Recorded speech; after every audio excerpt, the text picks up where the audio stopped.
Un saludo a todos nuestros auditores.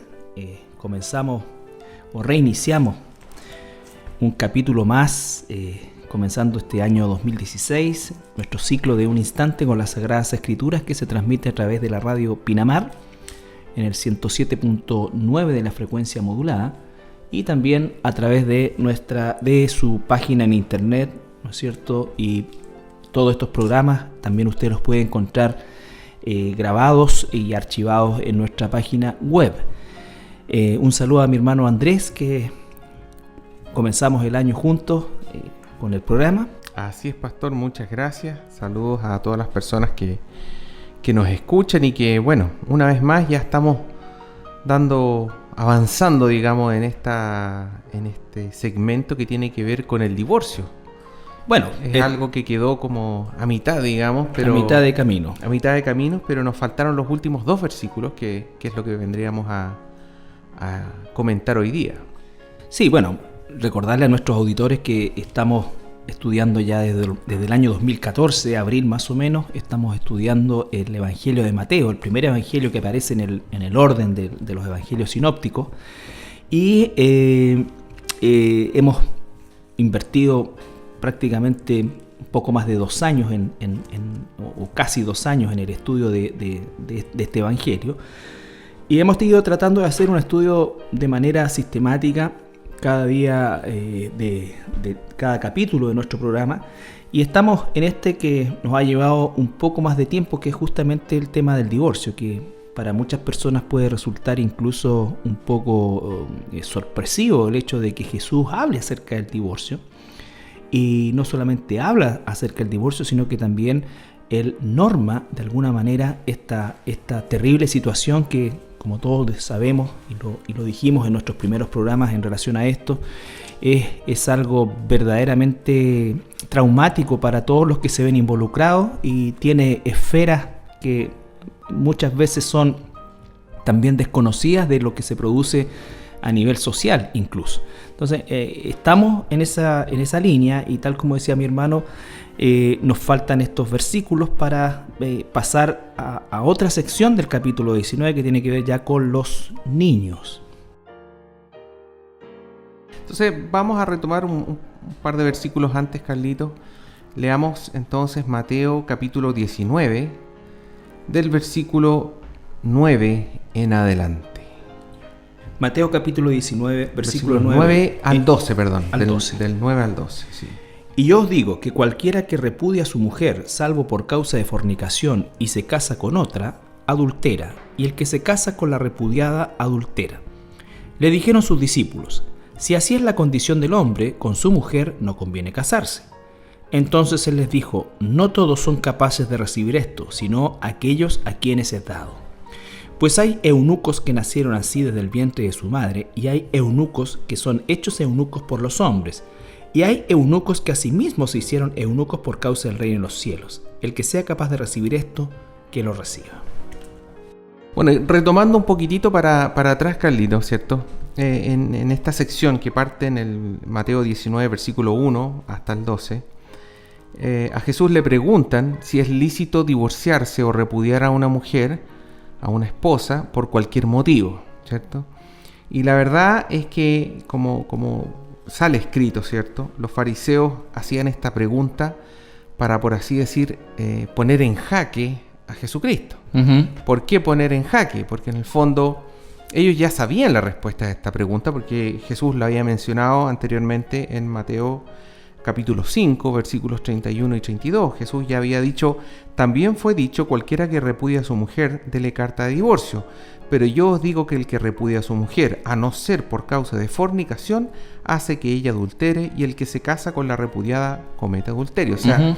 Ya sabían la respondido, respuesta, ya sabían la posición de Jesucristo, pero ¿qué es lo que pasa? Y es algo que tú también comentaste un poco en un sermón hace no mucho, Carlito, que era que en aquella época, digamos, en Israel, la costumbre era que los hombres estaban repudiando o dándole esta carta de divorcio a las mujeres por cualquier motivo, por cualquier causa, digamos. Entonces, si Jesús venía y decía que era tan estricta la cosa, la gente no iba a querer a Jesús. Entonces, ese era básicamente lo que querían los fariseos. Querían que la gente se enojara un poco con Jesucristo por una respuesta tan dura, digamos.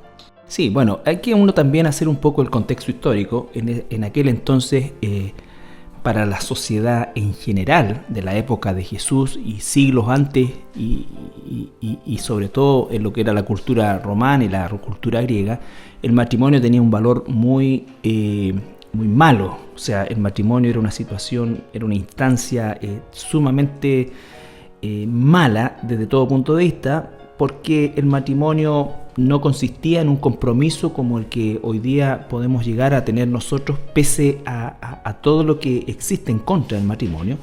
En aquel entonces la cultura griega existía, ¿no es cierto?, como contábamos nosotros también, que se decía que el hombre tenía 3 tipos de mujeres, independiente de la cantidad de mujeres que pudiera tener, pero era permitido social y culturalmente el que tuviera concubinas, que tuviera, ¿no es cierto?, esposas para, digamos, principalmente cuidar la casa y llevar la casa.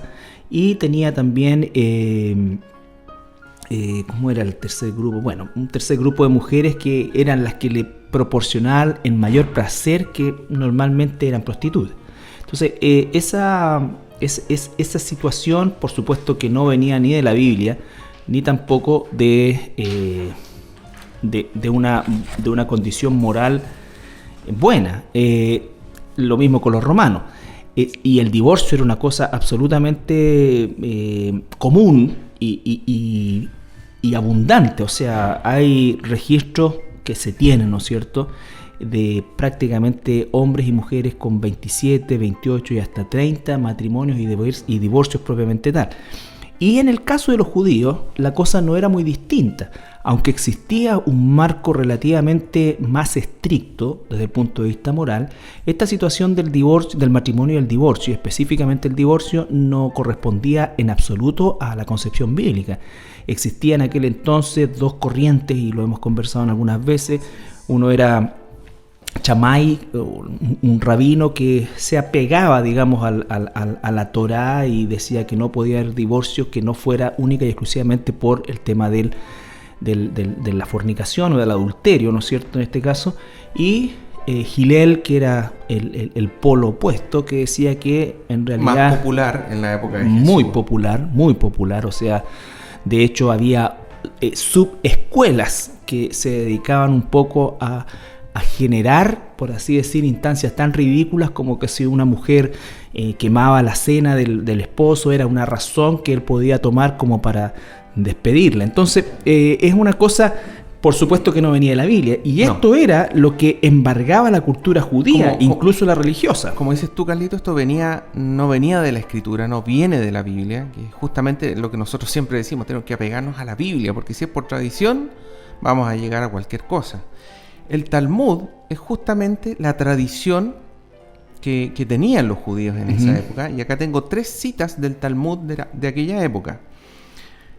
Uno dice: entre los que nunca mirarán a la cara del infierno, o sea, aquellos hombres que nunca van a ver la cara del infierno, son los que han tenido una mala mujer. Tal hombre está salvo del infierno porque ha expiado sus pecados en la tierra. Acá hay otro, dice: una mala esposa es como la lepra a su marido. ¿Cuál es su remedio? Dejar que se divorcie de ella y será curado de su lepra. Y por último hay otro que dice: si un hombre tiene una mala esposa, es un deber religioso divorciarse de ella. O sea, era llevado a un extremo, digamos. Sí, y hay que sumarle a eso el hecho de que la institución del matrimonio se manejaba bajo estos términos, y también la mujer como persona era considerada de segunda clase por la cultura judía, no por la escritura. La cultura judía llevaba a la mujer a una situación utilitaria más que cualquier otra cosa. Entonces, también eso es importante. Hay una oración que también sale en el Talmud que solían recitar los judíos religiosos, ¿no es cierto? Señor, cada mañana yo decía: Señor, gracias porque no soy esclavo, no soy gentil y no soy mujer. Entonces, ¿por qué? Porque el ser mujer implicaba realmente una condición de segunda categoría. Claro, de lo más bajo de lo más bajo, exacto. Exactamente. Entonces, bueno, confrontaron a Jesucristo con esta pregunta, y Jesús obviamente no solamente le responde, sino que parte demostrando y llamándolos ignorantes, porque lo que él les dice, ¿cierto? Es: no habéis leído, y ahí empieza a citar el Antiguo Testamento, Génesis 1:27, ¿cierto? Donde dice que Dios creó al hombre a su mujer, creó al hombre a su imagen, a imagen de Dios los creó, varón y hembra los creó. Génesis 2:24 dice: por tanto el hombre dejará a su padre y a su madre y se unirá a su mujer y serán una sola carne. Y por lo tanto Jesús también lo que le está diciendo a ellos es: oye, no discutan conmigo, no soy yo quien puso la regla. Sí, porque no nos olvidemos que quienes están confrontando de manera mentirosa a Jesús sin un interés verdadero, sino con el deseo de que se caiga, son supuestamente personas eruditas en las Escrituras, o sea, eran fariseos. Pero nos damos cuenta ahí cuando... No habéis leído. Exactamente, por eso es que esa expresión los confronta, los llama literalmente ignorantes, digamos. Uh-huh. Entonces eso pasa muchas veces, Carlito, cuando uno habla de estos temas que son difíciles, pero de repente la gente se puede enojar y uno dice: oye, pero si no soy yo, escrito está en el Génesis, o sea, desde el principio. Y son principios muy básicos. En primer lugar, uno de los principios es que el matrimonio está compuesto por un hombre y una mujer, ¿cierto?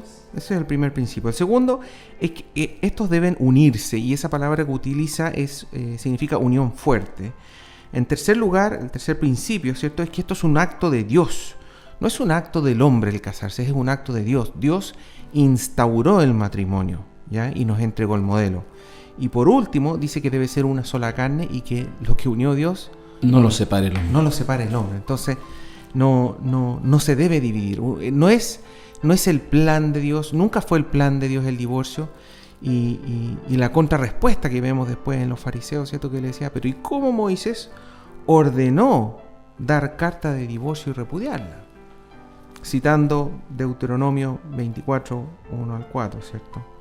Pero cuando uno lee eso, uno se da cuenta que ahí utiliza la palabra hallar cosa indecente, y que lo que estábamos discutiendo en los programas anteriores se refería a que usted en aquella época, el varón descubre de que la mujer no era virgen, en el fondo. Exacto. Esa era la cosa indecente, digamos, y por ese motivo, y solamente por ese motivo, se podía despedir o darle la carta de divorcio a esa mujer, digamos. Y fíjate que cita a Moisés, que es por lo menos 16 siglos o 15 siglos antes de Cristo. O sea que el problema de este tipo es un problema que no es para nada nuevo. La situación entre el esposo, la esposa, el divorcio, es algo que ha perseguido al ser humano desde siempre.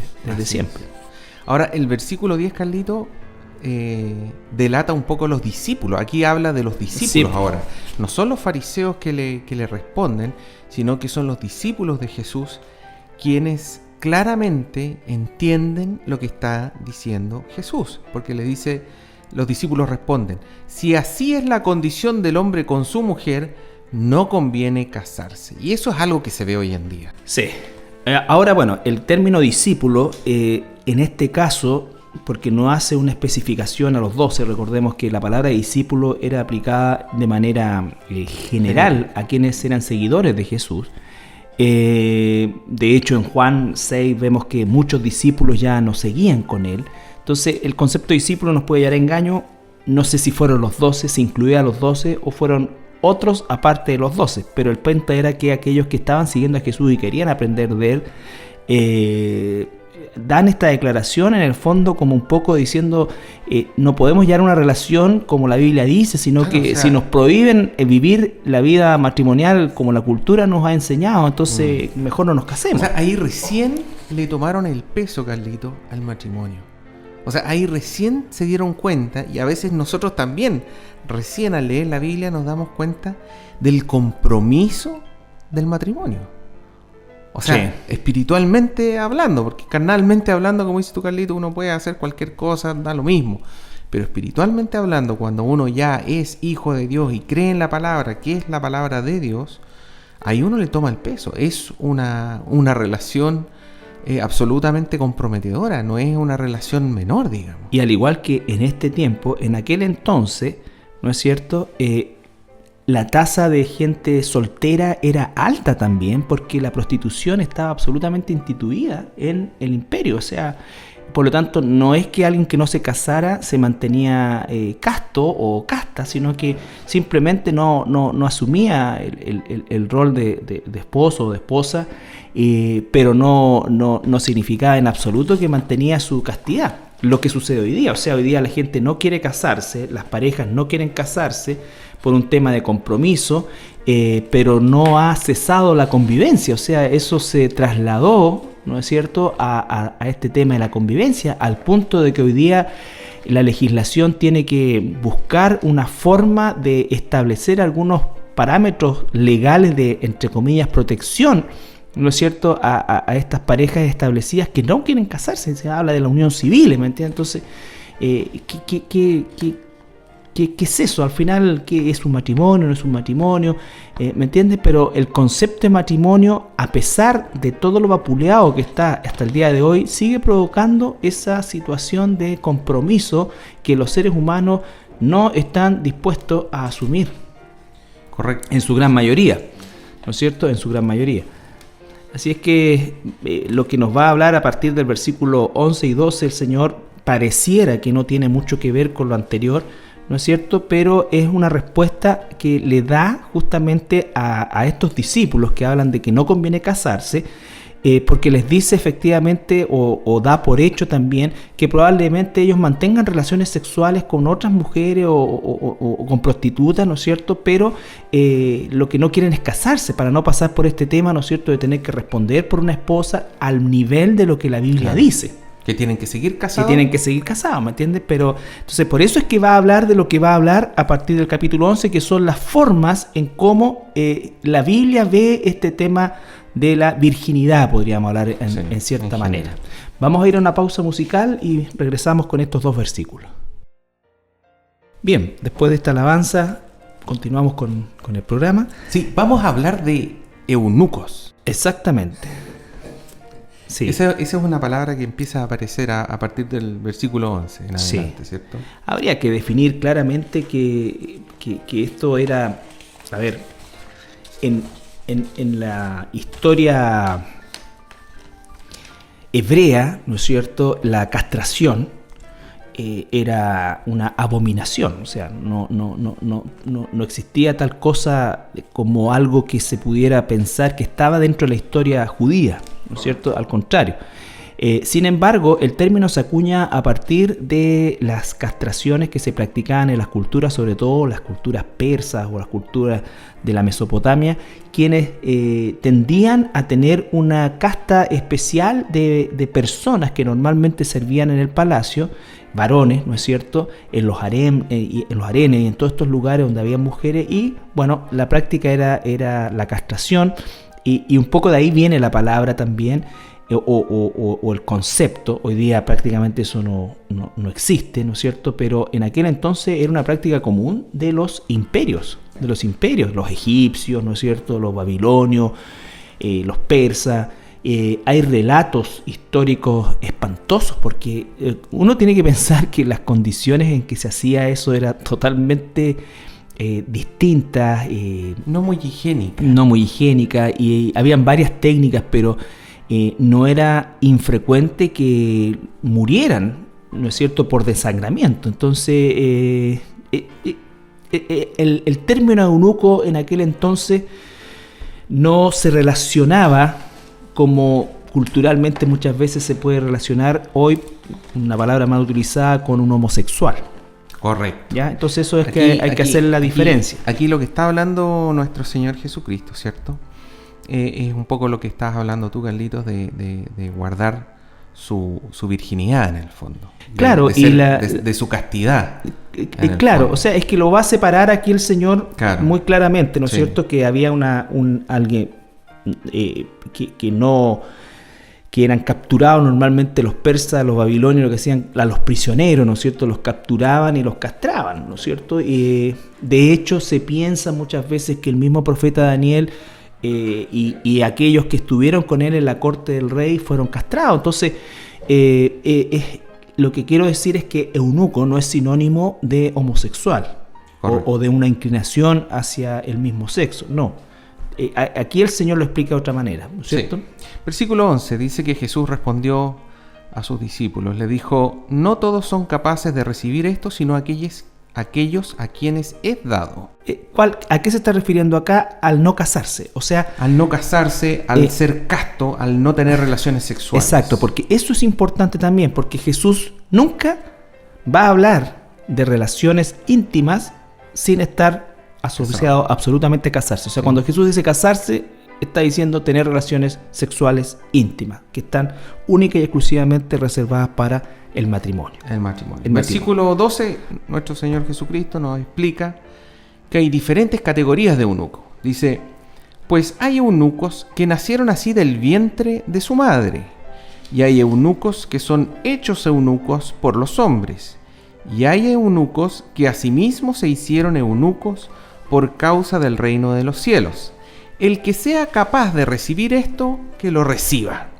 Bueno, partiendo un poquitito al revés, Carlito, lo último que dice Jesús, ¿cierto? Es el que sea capaz de recibir esto, que lo reciba. Por lo tanto, lo que nos está diciendo acá es que no lo condena. La castidad no la condena, ¿ya? Porque dice el que sea capaz de recibir esto, que lo reciba. Pero sí lo aclara al principio diciendo que no todos son capaces de recibir esto, ¿ah? Sino a quienes le es dado. Sí, bueno, el tema es bastante complejo en términos de lo que significa, ¿no es cierto? Esto.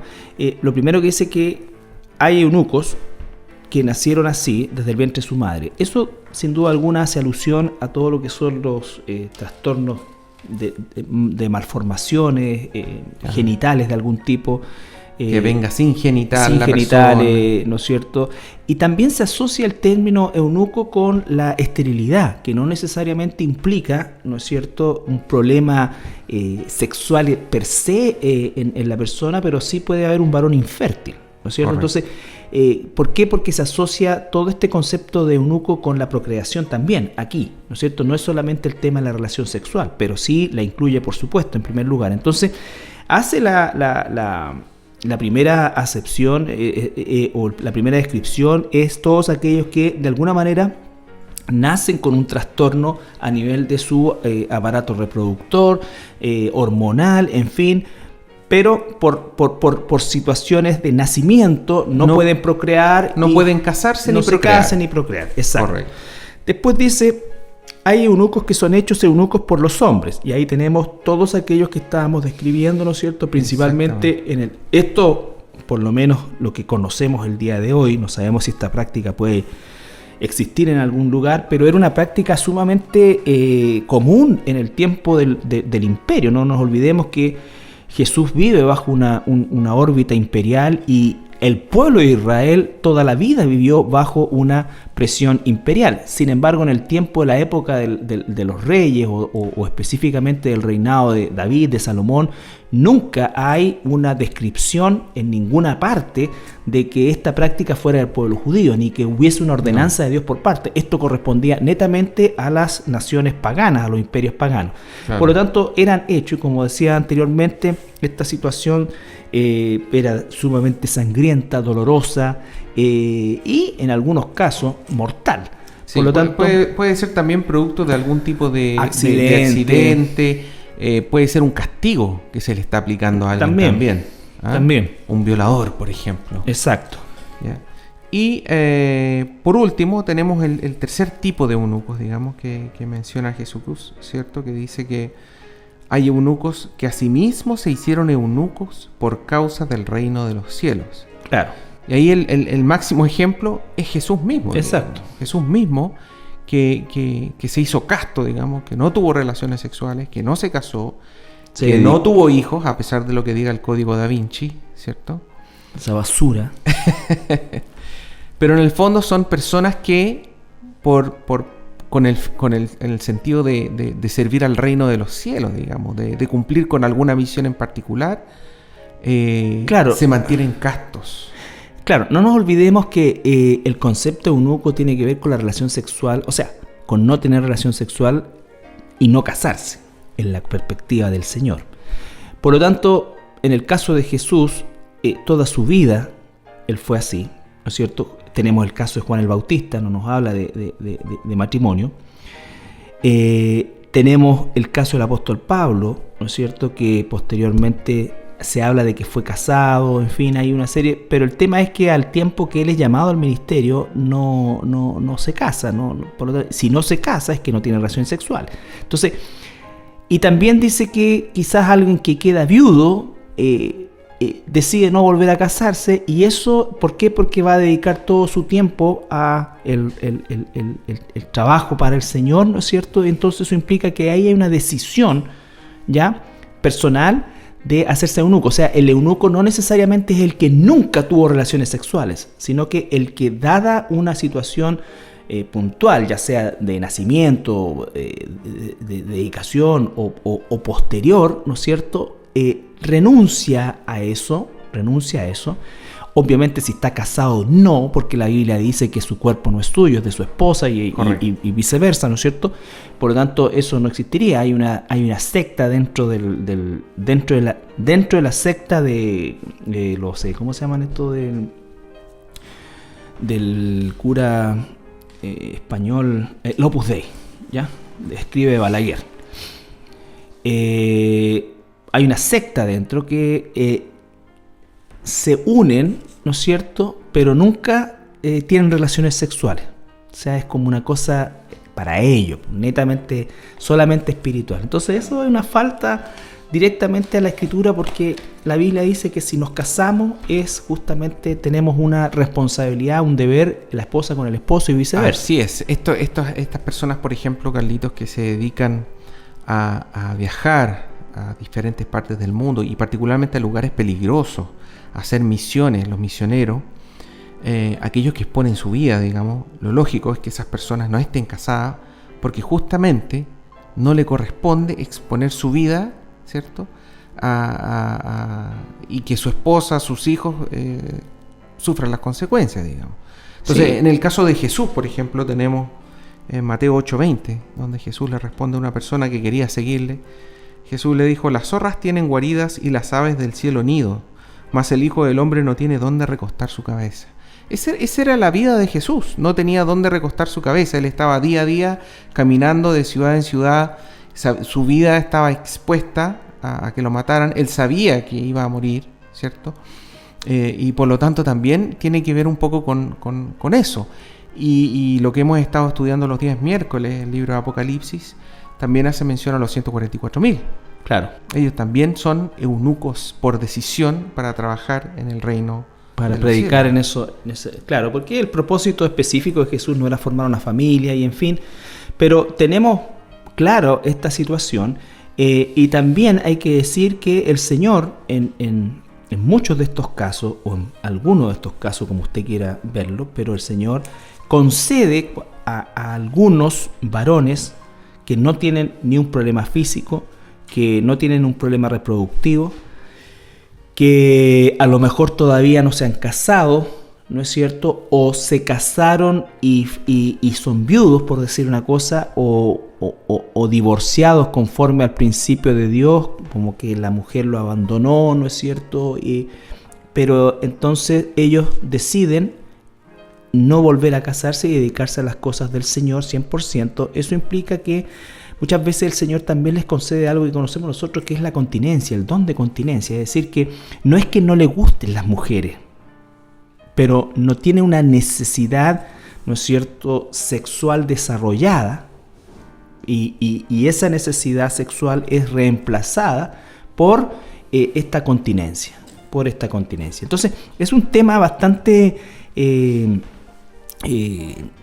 controversial muchas veces de tratarlo. A veces no lo tratan los pastores porque piensan que esto puede ser una situación complicada. Lo es, pero es parte de la Escritura y nosotros debemos tratarlo. O sea, el tema es se tiene que tratar, Carlito, porque en el fondo uno en el mundo puede encontrar jóvenes y jovencitas que ya, por así decir, están en edad de casarse, que quizás han estudiado o no, pero ya han gastado su tiempo, han terminado, si estudiaron ya tienen su profesión, ya están trabajando, ya pueden sustentarse por sí solos, digamos, y aún así no se casan, por un tema, como dices tú, Carlito, muchas veces, por un lado, no querer comprometerse, y por otro lado, para seguir viviendo la vida loca. Exacto, eso no caería dentro del contexto de lo eunuco, por así decirlo. No, en ninguno de esos casos. De los 3 casos que menciona Jesús. Entonces, eso no puede ocurrir en una iglesia. O sea, No. en una iglesia no puede estar llena, por así decir, de solterones, no sé, pues ya de 30 años que ya tienen sus carreras y sus cosas no, que le tienen un terror, un pavor al compromiso, digamos. O sea, no puede ser esa la actitud. Claro, correcta. yo pienso que si, como dice acá, ¿no es cierto? El que sea capaz de recibir esto, que lo reciba, y no todos son capaces de recibir esto. Entonces, Claro. sino que aquellos a quienes es dado, es decir, que a pesar que es una decisión que aparentemente toma el joven o toma la persona, es Dios quien le da esa capacidad. Entonces, yo tengo varios ejemplos de jóvenes, ¿no es cierto?, que han permanecido solteros durante bastante tiempo, ¿no es cierto? Y ese tiempo desarrollaron todo un proceso de madurez espiritual, y llegó un tiempo de los 35, los 37 años, no sé, y se casaron, ¿me entiendes? Puede ser, ¿me entiendes? Son periodos de tiempo. El tema es los 2 versículos que dicen ahí. No todo es capaz de recibir esto, y el que es capaz de recibir esto, que lo reciba. O sea, Claro. es como un poco, Dios lo da, pero también da la capacidad para hacerlo. Hay Claro. otros que a y lo si mejor... no tienes la capacidad, Cásate para que no te cásate, quemes. busca esposa. Lógico. Entonces, dice el proverbio, que no hay claro, lo que esposa, pasa hay es que alguien. el propósito siempre es servir a Dios. Ahora, si el propósito de no casarse en un joven o una joven cristiana es solamente el temor al compromiso, eso no estaría bien. ¿me entiendes? Eso no estaría bien. Entonces, exactamente. o como, no sé, pues muchas veces pasa que tienen algunas personas decepciones amorosas. Yo conocí un compañero de curso mío del liceo que tuvo 2 decepciones amorosas muy grandes y se hizo cura por una renuncia, digamos, en el fondo por una decepción amorosa. O sea, ya el hacerse cura es satánico, y el mantenerse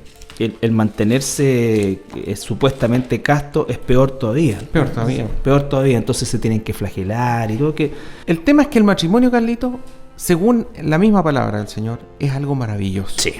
Dice Proverbios 18:22, el que haya esposa halla el bien y alcanza la benevolencia de Jehová. Proverbios 19:14. Fíjate el contraste, ese proverbio maravilloso que es la voz de Dios versus lo espantoso del Talmud. Entonces, esa disociación, Sí. ¿me entiende? Esa controversia es imperdonable en un sentido de lo... O sea, estoy usando una palabra quizás equivocada, pero es terrible el pueblo que recibió esta ley de Dios vivir por esta otra ley inventada por ellos. Sí, Entonces, las tradiciones. claro. Y Proverbios 19:14. La casa y las riquezas son herencia de los padres, más de Jehová la mujer prudente. Entonces, es otro el problema. El problema no es el matrimonio en sí, digamos. El problema es un poco lo que comentabas tú de tu compañero, tiene que ver con la elección de las personas y en qué se fijan para tomar esa decisión de casarse. Exacto. Y como este es un programa cristiano, ¿no es cierto? El problema mayor, porque hay muchos matrimonios en el mundo que probablemente se mantienen, ¿no es cierto? Pero si no es, como dice el Salmo, ¿no es cierto? Si Jehová no edifica la casa, en vano se esfuerzan quienes la edifican. Entonces, ese es el concepto. O sea, porque quizás en épocas anteriores existía un marco moral un poco más estricto que de alguna manera se veía feo, esto de la separación, del divorcio, y era normalmente una cosa que se ocultaba mucho, muy entonces mal era como visto muy mal socialmente. visto, o sea, había una condenación gigante. Entonces las personas decidían y no es infrecuente encontrar matrimonios antiguos, pero que ya hace 20 años que no duermen juntos y que cada uno tiene su televisión y hacen su vida, pero están ahí, van a la feria juntos, pero no son maridos. Claro. Entonces, pero es por esa presión. Bueno, hoy día ese marco ya no existe. Entonces, el desboque es mayor, o sea, o por lo menos se ve mayor. Vamos a ir a nuestra segunda pausa musical y al retorno vamos dándole ya corte al tema de hoy. Bien, bueno, llegamos al final del programa de hoy. Nos introdujimos en un tema, imagínense todo lo que pudimos ocupar en función prácticamente de 2 versículos, lo que nos dice y nos habla de la riqueza de la Escritura. Y queremos dejarlo invitado para el próximo programa. Vamos a comenzar el versículo 13, nos quedan más o menos 15 versículos de este capítulo 19 y entramos a 2 temas que no tienen que ver con el anterior, ¿no es cierto?, pero que por supuesto son ricas enseñanzas en el Señor Jesucristo. Queremos darle las gracias por todo, por su fina sintonía, como diríamos, ¿ya? Fidelidad. Sí. Y animarlos en todo, porque claramente el Señor quiere que la gente se case, digamos, que el matrimonio fructifique y que tengan hijos, que tengan familia. Pero ahí hay un tema muy importante que no alcanzamos a tocar mucho, Carlito, pero tiene que ver con lo que uno debe buscar. Sí. Lo que uno debe buscar, lo que habla de esta mujer prudente, sí. Y un varón prudente también. Sí, bueno, yo creo que nos daría para otro programa hacer un análisis bíblico respecto a eso. ¿Qué debe buscar el jovencito, la jovencita? Exactamente, porque mire, hoy día desgraciadamente lo que parte mal y podrido desde las autoridades, y esto no tiene que ver con color político, nada, sino que tiene que ver simplemente con leyes y situaciones que se van generando. Entonces, bueno, ya llegará, quizás podemos hacer un programa especial acerca del matrimonio. Vamos a analizarlo con mi hermano Andrés y solamente queremos despedirnos y darle las gracias. Que el Señor les bendiga. Muchas bendiciones.